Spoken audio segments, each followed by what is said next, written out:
মহানগর বিএনপির আহ্বায়ক এরশাদুল্লাহ গণসংযোগকালে গুলিবিদ্ধ হয়েছেন। তবে চিকিৎসকরা জানিয়েছেন তিনি এখনো আশঙ্কামুক্ত। দলীয় সূত্রে জানা যায়, স্থানীয় এলাকায় গণসংযোগ চলাকালীন হঠাৎ অজ্ঞাত ব্যক্তি বা দুর্বৃত্তরা গুলি চালালে এরশাদুল্লাহ গুলিবিদ্ধ হন। এ সময় তার সঙ্গে থাকা সরোয়ার বাবলা ও আরও একজন গুরুতর আহত হন। ঘটনার পরপরই তাদের দ্রুত চট্টগ্রামের এভারকেয়ার হাসপাতালে নেওয়া হয়। বর্তমানে সেখানে চিকিৎসাধীন রয়েছেন সবাই। চিকিৎসকরা জানিয়েছেন, প্রাথমিক চিকিৎসার পর এরশাদুল্লাহর অবস্থা স্থিতিশীল রয়েছে। এই ঘটনার খবর পেয়ে বিএনপির নেতাকর্মী হাসপাতালে ছুটে যান।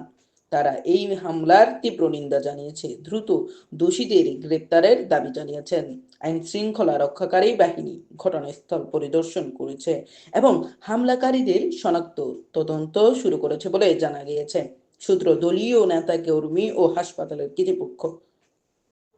MRK TV, Mohammad Abdul Qayyum Reza.